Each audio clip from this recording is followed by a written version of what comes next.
트럼프 대통령이 유럽에서 미국으로 오는 모든 여행객의 입국을 금지했습니다. 수도 워싱턴 DC 등 20여 개 주는 비상사태를 선포했는데 전국 비상사태를 선포해야 한다는 주장이 나옵니다. 코로나19로 벼랑 끝에 몰린 소상공인들이 생계비 지원, 부가세 인하 등 추가 실질적 대책을 요구하고 나섰습니다. 이들은 매출이 80%가량 줄어들면서 생존권을 위협받고 있다고 주장했습니다. 민주당 이해찬 대표가 정부의 추경 편성 액수가 적다며 증액되지 않는다면 홍남기 경제부총리의 해임을 건의할 수도 있다는 입장까지 내놓은 것으로 알려졌습니다. 의협이 마스크 재사용과 면마스크 사용은 권장하지 않는다는 권고안을 발표했습니다. 정부 방침과 달라 논란이 예상됩니다. 코호트 격리된 대구의 한 요양병원 직원들이 출퇴근하는 모습이 TV조선 취재진에 포착됐습니다. 관할 지자체는 이 사실을 알고도 묵인한 것으로 드러나 방역 주체마저도 손을 놓고 있었다는 비난입니다. 황교안 대표가 공천위의 일부 결정을 재검토해야 한다고 주장하자 김형호 공관위원장은 한 사람도 사천이 없었다고 맞섰습니다. 황 대표와 공관위가 충돌할 가능성도 배제할 수 없어 보입니다.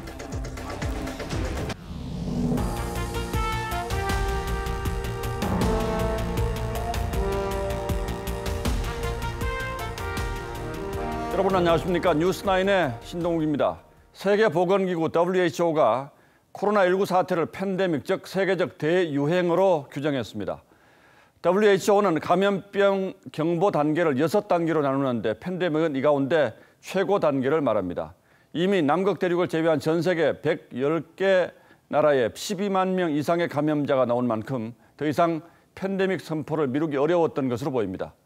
이런 가운데 미국이 유럽으로부터의 전면적인 입국 금지 조치를 내렸습니다. 엄청난 파장이 예상되는 조치인 만큼 상황이 그만큼 심각하다는 뜻으로 봐야 할 것 같습니다. 먼저 송지욱 기자가 보도합니다.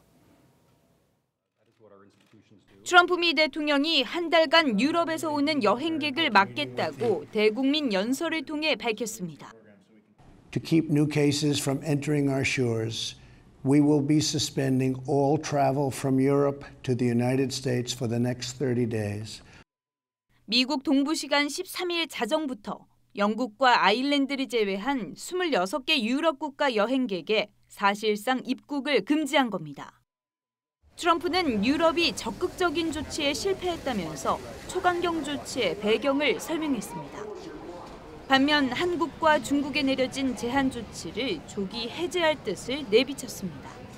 We are monitoring the situation in China and South Korea, and as their situation improves, we will reevaluate the restrictions and warnings that are currently in place for a possible early opening. 미 국무부는 한국을 여행 경보 3단계인 여행 재고, 그중 대구를 여행 금지 지역으로 분류하고 있습니다. 또 중국발 외국인 입국은 지난달 초부터 전면 금지하고 있습니다. 세계보건기구 WHO는 코로나19에 대해 세계적 대유행, 팬데믹을 선언했습니다. We have therefore made the assessment that COVID-19 can be characterized as a pandemic. 전 세계 12만 4천여 명이 감염돼 4,600명 이상 숨진 상황에서 늑장 선언이란 비판도 나옵니다. TV조선 송지욱입니다. 미국 내 확진자는 1,300명을 넘어섰습니다. 23개 주에서 비상사태가 선포됐고 하버드 대학을 비롯한 60여 개 대학이 캠퍼스를 폐쇄했습니다. 다음 달이 최대 고비가 될 거란 전망이 나오면서 일부 지역에서는 생필품 사재기 현상도 벌어지고 있습니다. 이어서 유혜림 기자가 보도합니다. 미국의 대형마트, 휴지 등 생필품을 사려는 사람들로 붐빕니다. 위생용품 매대는 텅 비었습니다. People buying a lot of water right now, a lot of toilet paper, everything's literally sold out by 12 p.m.ish. 미국 내 코로나19 확진자가 1,300명을 넘어섰습니다. 의회에선 처음으로 민주당 마리아 켄트웰 상원의원실 직원이 확진 판정을 받았습니다. CBS 뉴스 직원 2명이 감염됐고 생방송으로 진행됐던 TV 인기 토크쇼들이 청중 없이 진행됐습니다. 수도 워싱턴 DC 등 20여 개 주는 비상사태를 선포하고 불필요한 대규모 행사를 금지했습니다. Parades, concerts, festivals, Conventions, fundraisers, and similar activities of that dimension are prohibited as we go forward. 하버드 등 60여 개 대학은 캠퍼스와 기숙사를 폐쇄했습니다. 미 전문가는 코로나19가 아직 최악의 상황이 아니라면서 다음 달이 확산 차단의 고비라고 밝혔습니다. Things will get worse than they are right now. How much worse we'll get will depend on our ability to. 민주당은 국가 비상사태 선포를 촉구할 예정입니다. TV조선 유혜림입니다. 예, 미국이 앞으로 한 달 동안 이 대서양을 사실상 전면 봉쇄하겠다고 나섬에 따라서 그 경제적 파장이 막대할 것으로 보입니다. 미국과 유럽으로 오가는 관광객들의 발길이 당장 끊어질 것이고 연쇄적으로 여러 분야의 교류가 사실상 올스톱될 위기에 놓였습니다. 이런 변화가 다른 대륙들과의 교류 위축에도 결정적인 영향을 줄 것으로 보이기 때문에 얼마나 큰 피해가 날지 지금으로서는 계산하기조차 어렵습니다. 이정민 기자입니다. 가장 많은 여행객이 찾는 나라. 2위가 유럽, 3위는 미국입니다. 미국 방문객 가운데 7분의 1이 유럽 사람인데 한 달이면 110만 명 이상 발길이 끊기는 셈입니다. 유럽을 방문하는 미국인도 연간 1,100만 명 정도 됩니다. 유럽 경제에서 관광업이 차지하는 비중은 10%가 넘습니다. 미국에서 해외로 나간 유학생, 역시 절반 이상이 유럽에 있습니다. 그만큼 미국과 EU의 인적 교류는 활발합니다. 비즈니스 측면에서도 한번 볼까요? 구글의 북미 출신 유럽 직원은 무려 10만 명에 달합니다. 애플, 페이스북, 아마존 등 미국의 대표 IT 기업 가파의 유럽 내 직원 수는 18만 명이 넘습니다. 미국의 대유럽 수출액, 우리 돈 406조 원 규모입니다. 대유럽 수입액은 619조 원이나 됩니다. 금융, 운송, 통신 등 무형의 상품인 서비스 무역 규모도 72조 원에 달합니다. 전문가들은 물자 교역이 끊어지는 건 아니지만 인적 교류 제한이 세계 경제에 부정적인 영향을 미치는 것만은 분명하다고 다들 입을 모읍니다. 글로벌 기업들의 시장 개척, 수주 영업, 투자 등이 직간접적으로 차질을 빚을 수밖에 없다는 겁니다. TV조선 이정민입니다. 자, 이렇게 유럽 전체 빗장을 건 미국과 달리 우리는 이탈리아에 이어서 독일과 프랑스 등 추가로 5개 나라만 특별 입국 절차를 적용하기로 했습니다. 중국과의 관계에서 첫 단추를 잘못 꿰는 것이 계속 부담이 되는 듯한데 마침 특별 입국 대상이 아닌 폴란드에서 들어온 남성이 확진되는 사례가 나왔습니다. 송민선 기자가 보도합니다. 오늘 확진된 30대 폴란드 남성 A씨는 9일 바르샤바를 출발해 그제 아침 인천공항으로 입국했습니다. 이후 거주지인 용산구 일대의 식당과 치과, 동물병원 등을 다녔습니다. 관할 보건소는 남성이 방문한 시설들에 대한 긴급 방역 소독을 벌였습니다. 본인 진술에 의하면은 증상이 폴란드 있을 때에 증상이 있었다고 얘기를 했거든요. 현재로서는 국내보다는 폴란드나 다른 유럽 지역에서 감염됐을 가능성이 높습니다. 그런데도 정부는 특별 입국 절차 적용 대상으로 유럽 5개국만 추가해 15일 0시부터 시행하기로 했습니다. 프랑스, 독일, 스페인, 영국, 네덜란드 등 5개 국가이며 최근 14일 내 두바이, 모스크바 등을 격리하여 입국하는 경우에도 특별 입국 절차를 적용할 예정입니다. 해당 국가에서 들어오는 비행기 편수가 상대적으로 많지만 폴란드와 핀란드, 오스트리아 등에서도 직항 노선이 운영되고 있습니다. 이런 가운데 최근 독일과 프랑스를 다녀온 한국인 남성이 확진돼 이 남성이 다녀간 강남 갤러리아 백화점이 폐쇄됐습니다. TV조선 송민선입니다. 코로나19 팬데믹 선언은 전 세계 금융시장에도 예상을 뛰어넘는 충격과 공포를 몰고 왔습니다. 미국을 시작으로 아시아, 유럽까지 줄줄이 기록적인 폭락세를 보이고 있습니다. 코스피 지수는 오늘 낮 주가가 너무 많이 떨어지자 프로그램 매매를 중단시키는 사이드카가 발동됐습니다. 최원희 기자가 취재했습니다. 61조 원 넘는 돈이 하루 만에 증발했습니다. 1900선이 무너진 코스피는 바닥을 모르고 추락. 오후 1시 4분경 급기야 쏟아지는 프로그램 매도를 일시 정지하는 사이드카가 발동됐습니다. 8년 5개월 만입니다. 878개 종목이 하락했고 오른 종목은 19개에 불과합니다. 외국인은 오늘 9천억 원어치를 팔아치웠습니다. 첫 확진자 발생 이후 코스피를 떠난 외국인 자금은 10조 3천억 원을 넘습니다. 코스닥 지수 역시 5% 넘게 폭락했습니다. 원달러 환율은 13.5원 급등해 1,200원대로 올라섰습니다. 일본 니케이 지수도 4% 넘게 폭락하며 2년 11개월 만에 19,000선이 깨졌습니다. 홍콩 항생, 중국 상하이 등 아시아 증시 모두가 동반 하락했습니다. 간밤 뉴욕 증시는 5% 넘게 급락했고 영국, 독일, 프랑스 등 유럽 증시도 5% 넘는 폭락세로 개장했습니다. 추가적인 대규모 하락은 불가피해 보인다. 금융시장 전반으로 지금 불안감이 확산되고 있는 추세인데요. 여기에 대해서 적극적으로 대응이 필요하고요. 세계 각국이 재정 투입, 금리 인하 등 긴급 조치를 쏟아내고 있지만 금융시장에는 공포만이 번지고 있습니다. TV조선 최원입니다. 이렇게 전 세계 경제가 패닉 상태에 들어갔고 우리 역시 예외가 아닌데 당장 큰 문제는 조그만 가게를 운영하며 생계를 꾸려가는 소상공인들입니다. 매출이 급감한 건 물론이고 대구 지역의 경우는 아예 문을 닫은 곳도 부지기수라고 합니다. 그러나 정부의 대책은 여전히 피부에 와닿지 않는다는 목소리가 많습니다. 홍현주 기자가 취재했습니다. 코로나19 긴급 자금 지원을 받으려는 소상공인들이 줄을 잇습니다.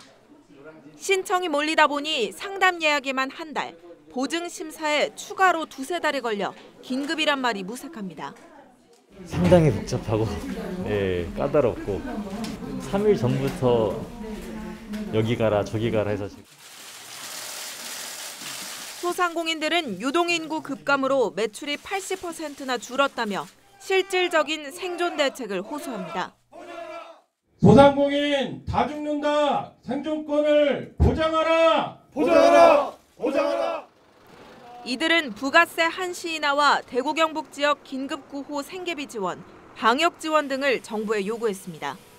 소상공인한테 주는 혜택은 거의 거품식으로 이렇게 부풀려만 있지 소상공인한테 하나도 와닿지가 않습니다. 임대료 인하로 고통 분담에 나서는 움직임도 있지만 아직 소수에 그치는 것으로 나타났습니다. 골목상권 안정과 부흥을 목표로 하는 상설협의체 구성을 적극적으로 또 구체적으로 나설 것입니다. 세계 각국의 한국인 입국 제한이 영업과 수출 등 기업 활동을 위협한다는 조사 결과도 나왔습니다. 중기중앙회 설문 결과 수출 중소기업 10곳 중 8곳은 입국 제한 조치를 6개월까지밖에 감내할 수 없다고 답했습니다. TV조선 홍현주입니다. 그럼 지금부터는 국내 코로나19 확산 상황 점검해드리겠습니다. 전국의 콜센터가 새로운 집단 감염원이 될 수 있다는 우려가 커지고 있는 가운데 서울역 옆 대형 빌딩에서도 확진자가 나왔습니다. 이 빌딩엔 콜센터 2곳이 5개 층을 사용하고 있어서 구로 콜센터 같은 집단 감염이 우려되고 있습니다. 최민식 기자가 현장을 다녀왔습니다. 서울역 맞은편에 있는 대형 빌딩입니다. 지상 26층 규모로 업체 10여 곳이 입주해 있습니다. 그런데 이곳 10층에 위치한 건설업체 직원 A씨가 오늘 오전 코로나19 확진 판정을 받았습니다. 이분이 2월 24일에서 29일까지 필리핀 출장을 갔다 왔어요. 어제 이제 조금 증상이 있는 것 같아서 해서 오늘 아침에 양성. 지난 10일까지 A씨가 근무하던 10층은 폐쇄됐고 건설업체 직원 90여 명은 자가격리됐습니다. 그런데 이 건물 다른 층에 있는 입주사들 상당수는 오늘 정상 근무를 한 것으로 알려졌습니다. 콜센터 직원들은 평소 10층 근무자들과 엘리베이터 3개를 함께 사용했습니다.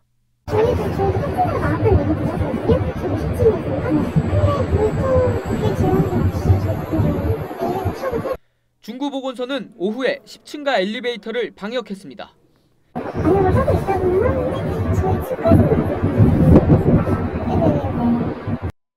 해당 건물에 입주해 있는 업체 상당수는 내일도 정상 근무를 할 예정으로 알려졌습니다. TV조선 최민식입니다. 구로 코리아 빌딩의 확진자는 109명으로 늘었습니다. 무더기 확진자가 나온 11층 콜센터 외에 다른 층 직원들 중에서도 2명의 확진자가 나왔고 콜센터 확진 직원과 교회에서 접촉한 4명도 2차 감염된 것으로 확인됐습니다. 보도에 장용욱 기자입니다.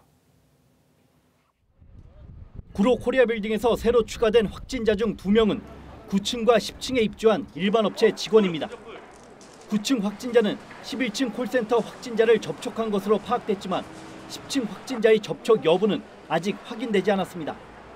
2명 모두 인천에 살면서 버스와 지하철 1호선을 이용해 지난 9일까지 코리아빌딩으로 출퇴근했습니다. 주로 만수동 쪽에서 이제 버스하고 지하철로 이제 동암역 쪽에서 이제 회사를 출근을 하셨고요. 부천에서는 11층 콜센터 확진 직원과 교회에서 접촉한 4명이 확진 판정을 받았습니다. 조사 중이라 지금 정확한 거는 나올 수가 없어요. 사람들이 많아서 접촉한 사람들이. 오늘까지 구로 코리아빌딩 콜센터 관련 확진자는 109명으로 늘었습니다. 코리아빌딩 근무자가 80명, 나머지 29명은 이들의 가족 등 접촉자입니다. 7층에서 10층 사이 근무자 중 100여 명의 검사 결과는 아직 나오지 않았습니다.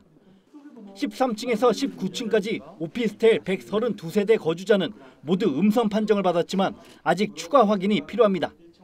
오피스텔의 경우 주민들의 경우에 음성으로 나오긴 했지만 아직 감염의 잠복기가 남아 있을 수 있기 때문에 서울시는 오늘 구로 코리아빌딩 일대를 감염병 특별 지원구역으로 지정했습니다. TV조선 장용욱입니다.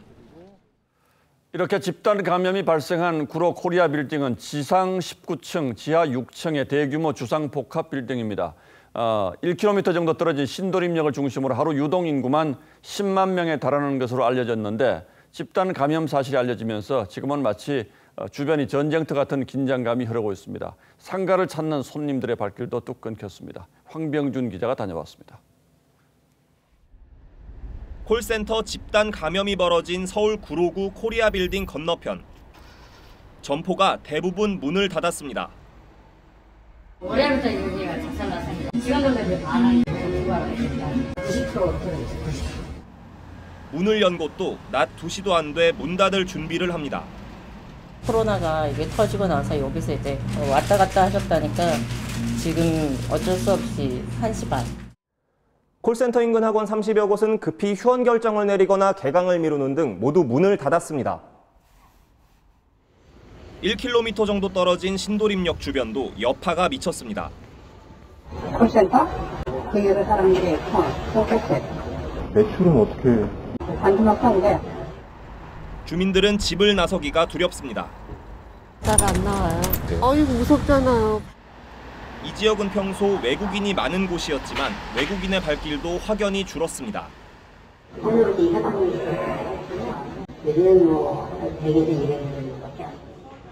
일부 시민들은 중국인에 대한 막연한 불안감도 호소합니다.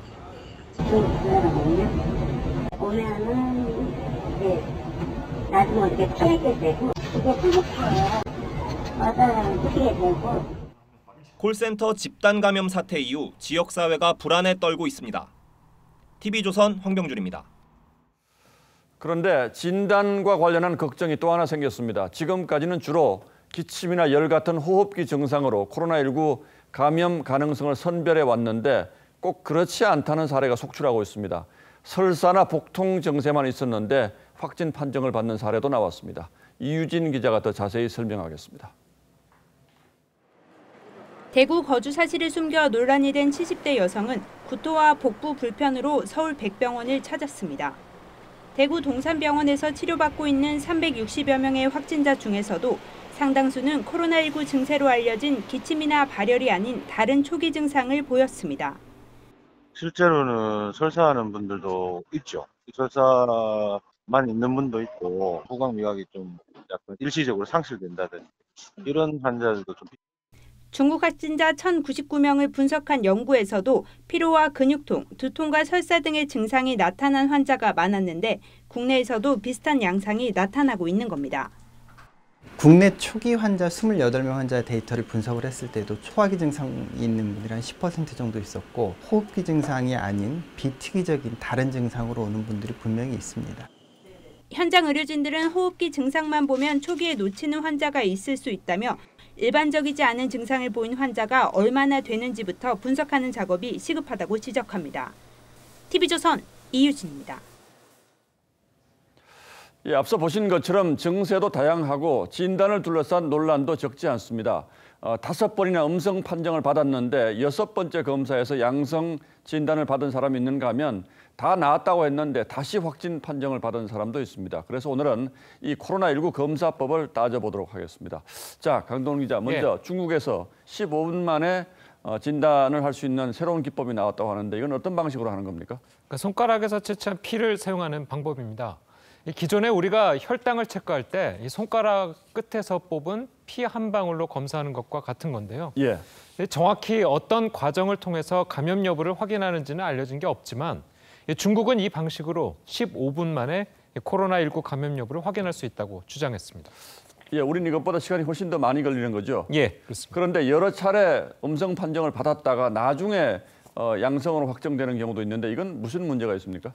그런데 이제 문제가 있다고 하기보다는요. 이제 우리나라가 쓰는 방식이 우리나라만 쓰는 것도 아니고 우리 검사법엔 문제가 없다는 것이 이 전문가들의 대체적인 입장입니다. 한번 들어보시죠.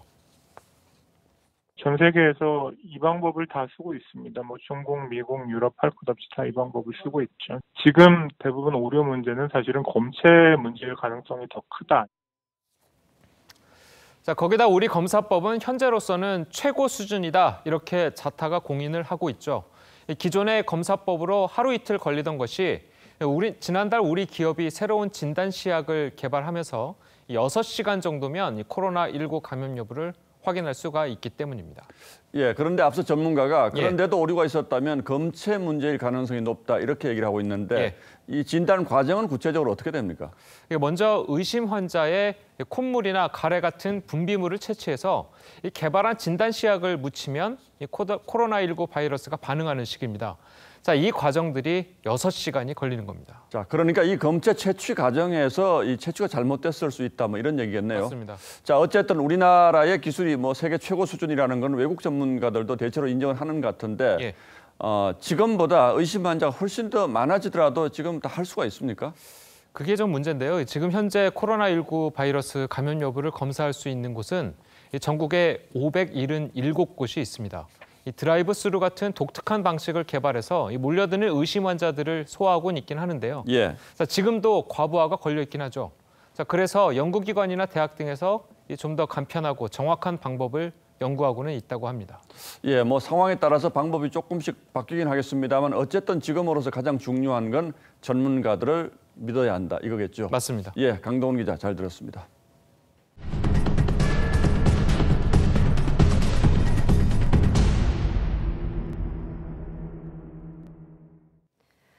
세종정부청사에서 연일 확진자가 추가되고 있습니다. 이 공무원 집단 감염이 현실화되고 있다는 우려가 나오는데 사흘째 확진자가 추가되고 있는 해수부에서는 오늘만 13명이 확진 판정을 받았습니다. 김다로 기자입니다. 정부 세종청사 해양수산부로 올라가는 엘리베이터 버튼이 멈췄습니다. 해수부 공무원의 확진이 잇따르자 운행을 막은 겁니다. 오늘만 확진자 13명이 나오자 해수부는 비상이 걸렸습니다. 긴밀 접촉한 사람들을 우선적으로 오늘 내일 중으로 다 받게 지금 할 생각이 있고요. 필수 인원들만 나와서 근무하도록. 정부 세종청사 공무원 확진자는 모두 23명. 사흘 만에 18명의 확진자가 나온 해양수산부를 비롯해 교육부와 보건복지부, 대통령 기록관과 국가보훈처, 인사혁신처 등 청사 곳곳에서 확진자가 나왔습니다. 부처끼리 통로가 연결된 세종청사 건물 구조는 불안감을 높이는 요인입니다. 정부 세종청사는 1동인 국무총리실부터 15동 문화체육관광부까지 건물이 하나로 이어진 구조입니다. 청사 건물을 잇는 모든 통로는 지난 7일 보건복지부에서 첫 확진자가 나오기 나흘 전부터 폐쇄됐지만 불안감은 여전합니다. 같은 건물이잖아요. 해수부하고 저희하고 공간을 쉐어하는 부분을 일단 차단막 같은 걸. 국가 1급 보안시설인 정부 세종청사가 코로나19의 속수무책으로 뚫리면서 행정 업무 마비 우려가 커지고 있습니다. TV조선 김다로입니다. 대구 내 콜센터 13곳에서 확진자가 57명 나왔습니다.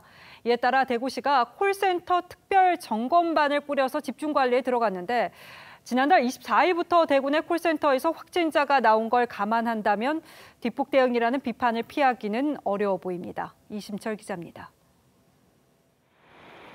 대구에 있는 DB손해보험 콜센터입니다. 지난달 24일 첫 확진자가 나온 뒤 직원 86명 가운데 8명이 확진 판정을 받았습니다. 또 다른 DB손해보험 콜센터에도 12명이 감염됐습니다.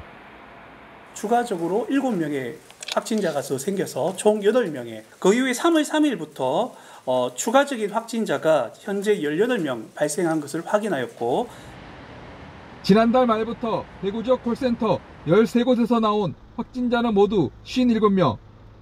이 가운데 10명은 신천지 교인인 것으로 확인됐습니다. 대구의 콜센터 직원 확진자가 지난달 24일부터 꾸준히 나왔지만 대구시는 보름이 지나서야 콜센터 집단 감염 사실을 파악했습니다.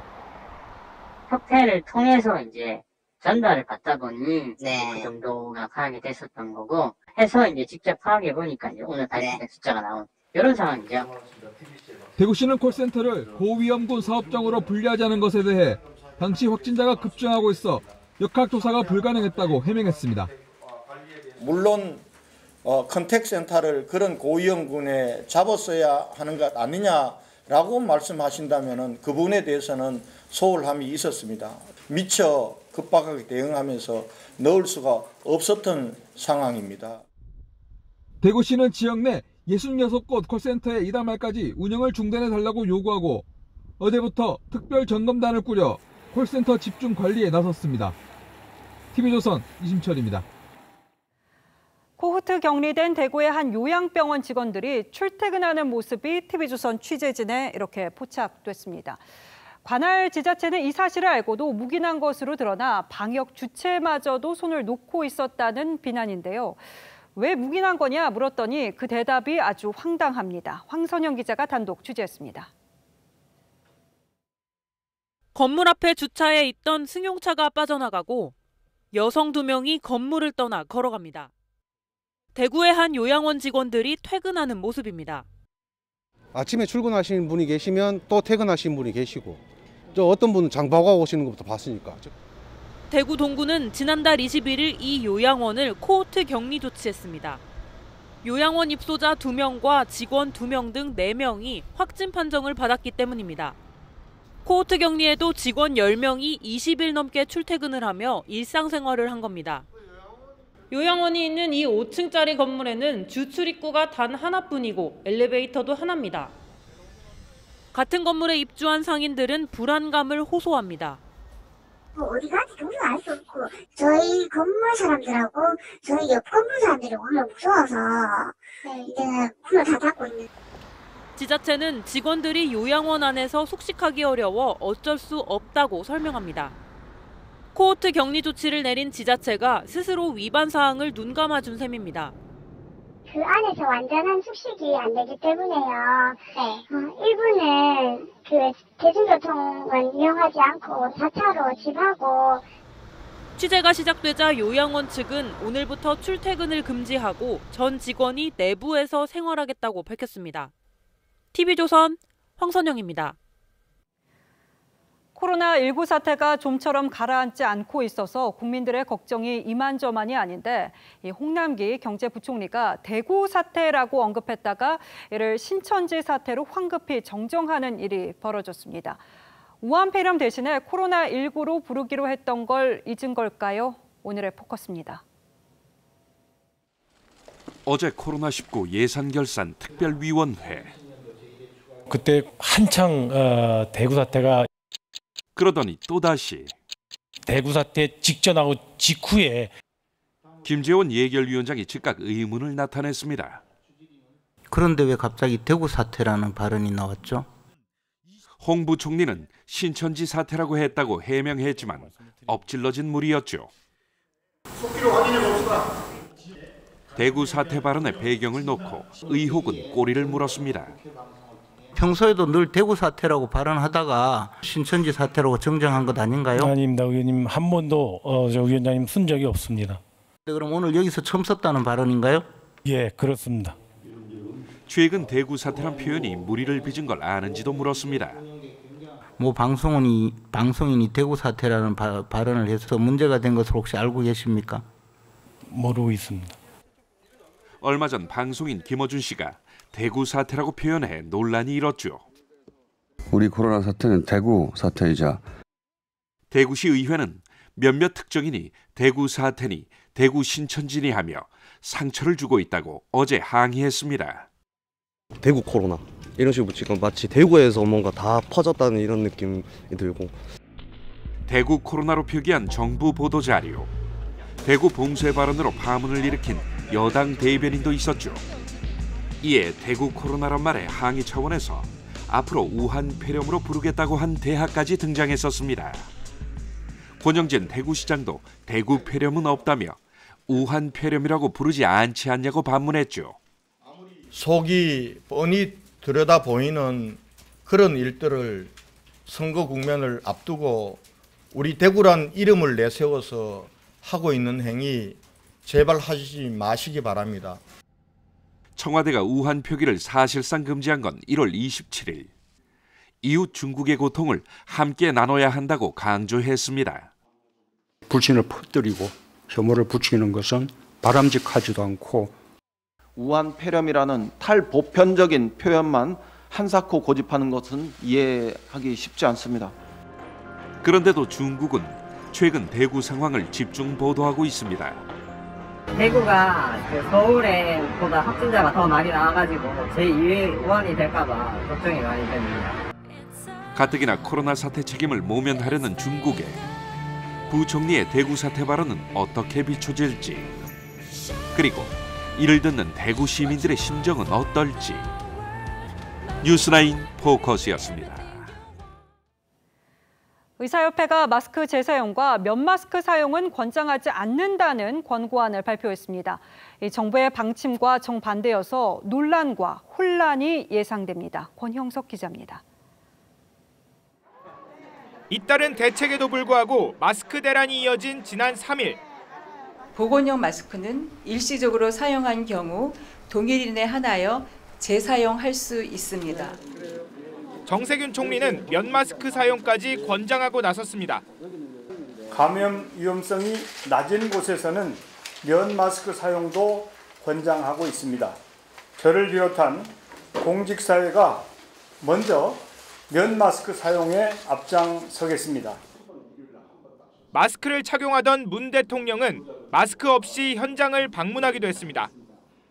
이런 정부 방침에 대한의사협회가 정면으로 반박하고 나섰습니다. 의협은 마스크 사용 지침에서 재사용은 권고하지 않는다고 못 박았습니다. 일단 기본적으로 일회용으로 만든 마스크이기 때문에 그렇게 하는 게 원칙인 거고 기능이 저하될 가능성이 높습니다.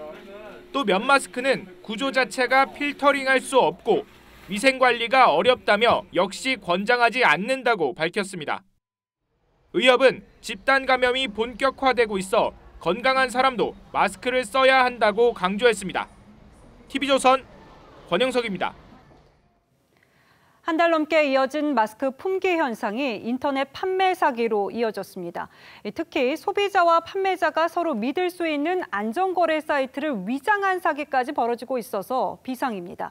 소비자탐사대 황민지 기자가 안전거래 사이트에 등장한 사기꾼을 접촉해봤습니다. 주부 정모 씨는 마스크를 구하려고 거의 매일 인터넷을 뒤졌습니다. 여기서 구할 수가 없으니까 약국가도 뭐. 한 중고거래 사이트에 개당 2,000원 마스크가 올라와 황급히 100개를 주문했습니다. 판매자가 유명 포털 사이트 안전거래로 결제할 것을 제안해 그대로 20만 원을 결제했습니다. 그런데 판매자가 오류가 있다며 몇 차례 재결제를 요구했고 안심 결제라고 하니까 좀 믿었던 거죠. 안전거래라 안심하고 모두 591만 원을 결제했는데 갑자기 판매자가 돈만 챙겨 사라졌습니다. 안전거래 사이트는 가짜였습니다. 사기를 당하니까는 어이가 없고. 에스크로 안전거래 서비스는 제3자가 거래에 개입해 결제 안전을 보장합니다. 구매자의 결제 대금을 보관하다가 상품이 전달된 걸 확인한 뒤 판매자에게 돈을 보내는 방식입니다. 그런데 사기꾼들은 가짜 안전거래 사이트를 만들어 결제한 돈이 바로 자신들에게 송금되게 하는 겁니다. 실제 마스크 사기 판매자와 접촉을 시도해봤습니다. 이거 사기네요. 이거. 역시 안전거래 사이트로 결제하라며 주소를 보내오는데 접속해보니 유명 포털 안전거래 서비스와 거의 똑같습니다. 하지만 아이디와 비밀번호는 아무렇게 넣어도 되고 구매와 결제 외의 기능도 아예 작동을 안 합니다. 모양이 정식 서비스와 비슷해 속아 넘어가기 십상입니다. 사람 많이 만나는 일이다 보니까 그것 때문에 구매하려다가 그냥 솔직히 싸게 사려고 하다가 중고거래 카페 등 안전거래 사기가 벌어지는 인터넷 사이트들은 뾰족한 대책이 없는 상황. 저희는 중간에서 연결을 해드리는 거라 그런 사정기관이 아니다 보니까 가짜 안전거래 사이트는 웹주소 https에 s가 없는 등 이상한 점이 있고 입금 계좌명도 외국인으로 된 경우가 많아 잘 살펴봐야 합니다. 더 이상의 피해자가 발생하지 않도록 경찰도 사실 요건을 무겁게 보고 있는 거고. 결국 소비자가 더 꼼꼼히 살피고 조금이라도 의심 가면 거래하지 말아야 피해를 줄일 수 있습니다. 왜 이거 샀지? 했거든요. 근데 이게 내가 살 줄이야. 지금도 꼼꼼한 것 같고 이게 남 일이 아니더라고요. 소비자 탐사대 황민지입니다.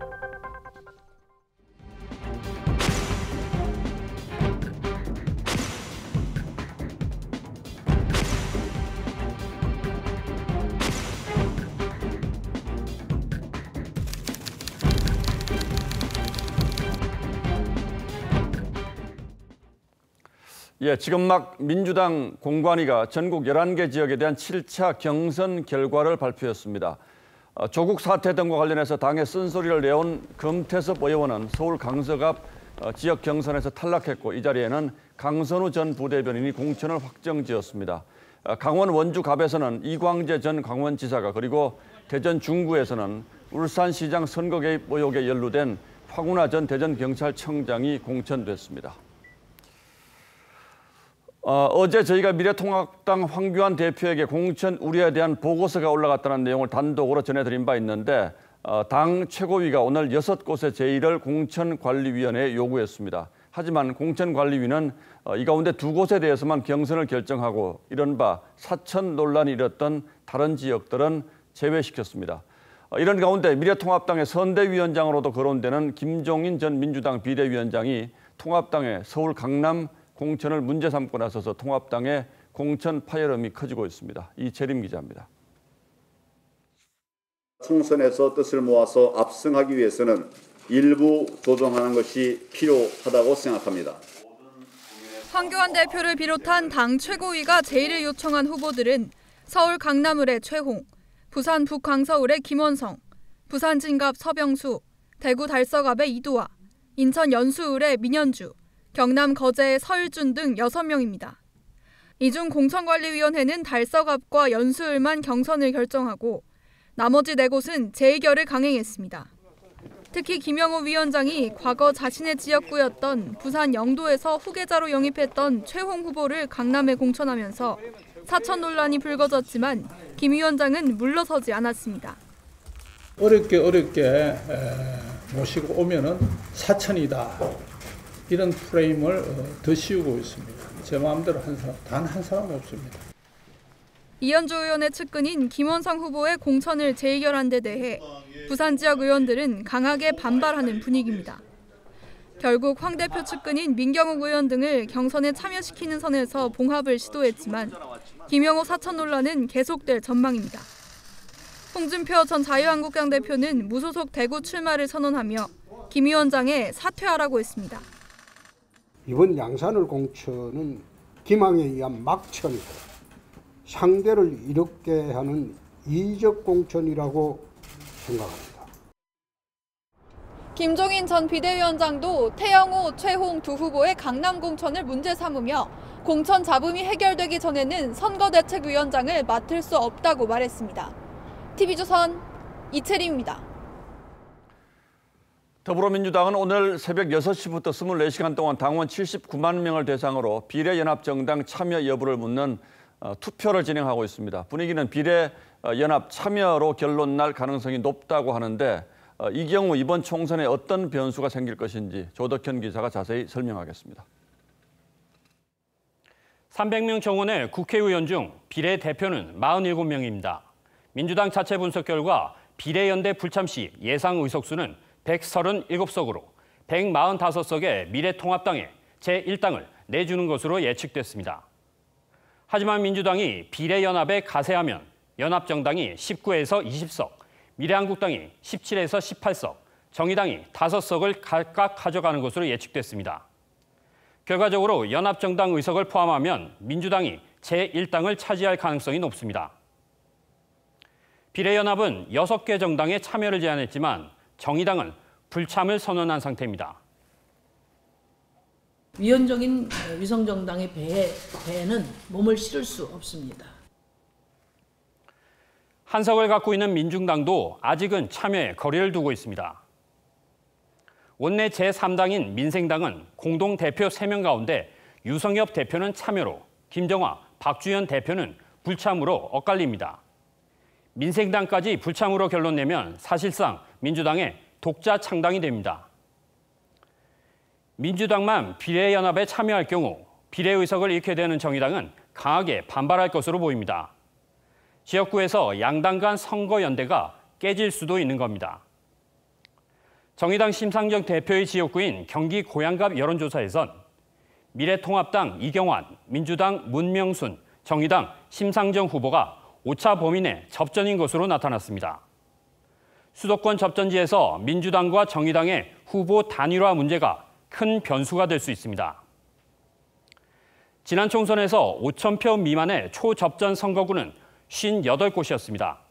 민주당과 정의당의 연대 문제는 총선 이후 여권의 국정 운영에도 영향을 줄 수 있습니다. TV조선 조덕현입니다.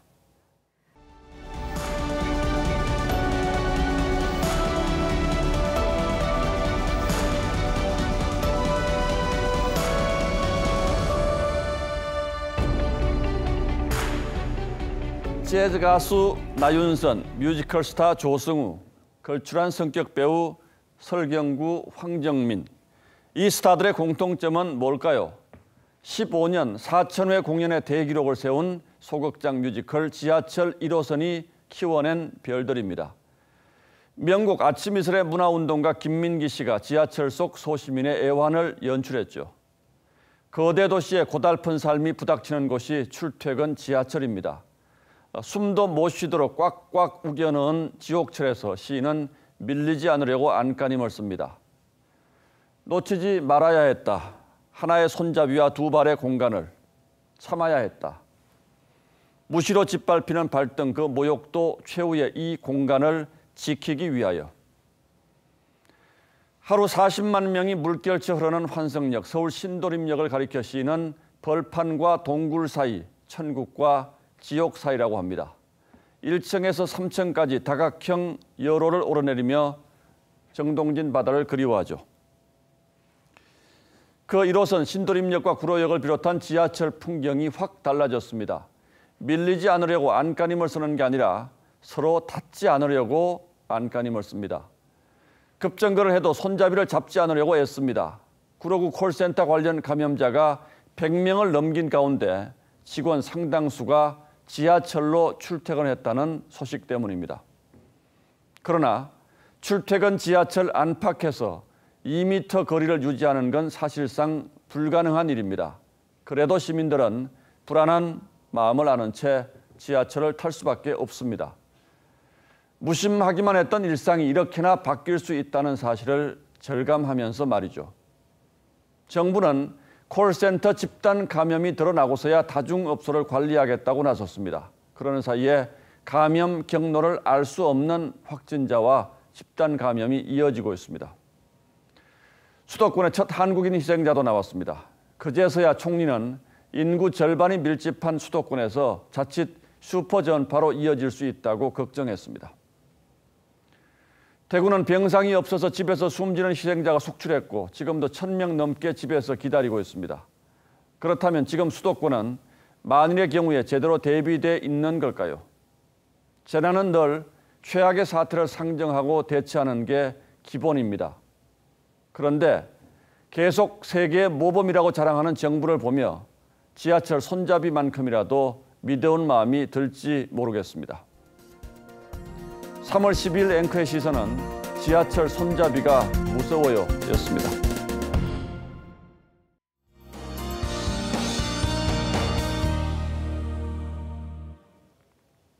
오늘 중국 북동 지역에서 황사가 발원했습니다. 이 황사는 내일 오전 중부 지역을 지나 오후에는 남부 지역으로 이동하면서 미세먼지 농도를 높이겠습니다. 바이러스의 황사까지 호흡기 건강에 각별히 신경 쓰셔야겠습니다. 내일 새벽에는 중부 지역에서 비가 조금 오겠습니다. 강수량은 적지만 출근길 도로가 미끄러울 수 있으니까요. 운전하시는 분들은 천천히 조심해서 이동하시기 바랍니다. 기온은 아주 들쭉날쭉합니다. 오늘은 날이 포근했었는데요. 내일은 서울이 8도에 머물면서 쌀쌀해지겠고요. 모레 아침에는 영하권으로 떨어지겠습니다. 게다가 아침과 낮의 기온차도 상당합니다. 내일 대구는 4도에서 시작해 한낮에는 14도까지 오르겠고요. 청주는 5도에서 시작해 한낮에 10도까지 오르겠습니다. 날씨였습니다. 예, 뉴스 끝나면 곧바로 장안의 화제 미스터트롯 최종 결승전이 생방송으로 진행됩니다. 윤은희 앵커는 누구를 응원합니까? 네, 저도 응원하는 사람이 있기는 한데 이 생방송 중에 진행되는 국민투표에 이제 영향을 미치면 안 되니까 비밀로 하겠습니다. 야, 그렇군요. 내일 이 시간에는 진선미 세 사람을 초대할 예정이니까 역시 기대해 주시고 3월 12일 뉴스9은 여기서 모두 마치겠습니다. 네, 시청해 주신 여러분 고맙습니다.